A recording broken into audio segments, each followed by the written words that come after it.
সিনেমার দৃশ্যকে যেন হার মানালো শরীয়তপুরের সংঘাত। আওয়ামী লীগের দুপক্ষের সংঘর্ষে শতাধিক হাতবোমা বিস্ফোরণের ঘটনা ঘটেছে। এতে আহত হয়েছেন অন্তত ৮ জন। পুলিশ বলছে আধিপত্য নিয়ে সংঘাতে জড়িয়েছে দুপক্ষ। এলাকায় জোরদার আছে নিরাপত্তা ব্যবস্থা। বালতিতে বালতিতে হাত বোমা, প্রতিপক্ষকে লক্ষ্য করে ছোড়া হচ্ছে একের পর এক। প্রচণ্ড শব্দে ঘটছে বিস্ফোরণ। সিনেমার কোনো অ্যাকশনের দৃশ্য নয় এটি। শরীয়তপুরের জাজিরায় আওয়ামী লীগের দুপক্ষ এভাবেই জড়িয়েছে তুমুল সংঘর্ষে। বিলাসপুর ইউপি চেয়ারম্যান ও উপজেলা আওয়ামী লীগের সদস্য কুদ্দুস ব্যাপারীর সাথে আধিপত্যে লড়াই চলছিল স্বেচ্ছাসেবক লীগ নেতা জলিল মাতবরের। শুক্রবার পাল্টাপাল্টি হামলা ভাঙচুরের অভিযোগ ওঠে। এরই জেরে শনিবার সকালে ঘটনার সূত্রপাত।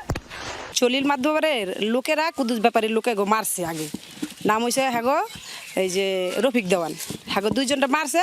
তারপর যারা মারছিল তাদের বাপের আবার এই কুদ্দুস ব্যাপারীর লোকেরা ধরছে, বুঝছেন। আসতে দেয় না, কোনো লোকজন দাওয়াত খাইতে দেয় না, আমাদের লোকজন অনুষ্ঠানে অ্যাটেন্ড করতে দেয় না, ওখানেই বম ঠম মারা শুরু করে দিছে।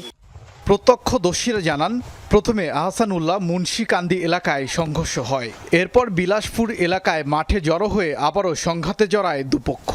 সেখানেই ঘটে শতাধিক হাতবোমার বিস্ফোরণ। এক পক্ষ অন্য পক্ষকে আর কি পাল্টা দাওয়া করে একবারে পাতালাকান্দি নদীর পার, পদ্মা নদীর কাছে নিয়ে গেছে আর কি। সকালে গিয়েছি আমি চরে ধান খেতে যাইমু, অনেক গিয়েছি, যাই বম ফুটছে এক দর্শন।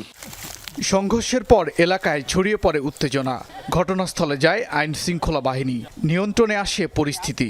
গ্রাম অঞ্চলের দিকে ঈদের সময় মানুষের সমাগমটা বেশি হয়, তো এখানেও ঢাকা থেকে হয়তো অনেকে ঈদ করতে আসছেন, জমজমাট একটা পরিবেশে সবাই এসছেন। হয়তো তর্ক বিতর্ক কোনো একটা আধিপত্যর তাদের স্থানীয় বিরোধকে কেন্দ্র করে এটা সূত্রপাত হয়েছে, আমরা এটা মনে করছি আর কি।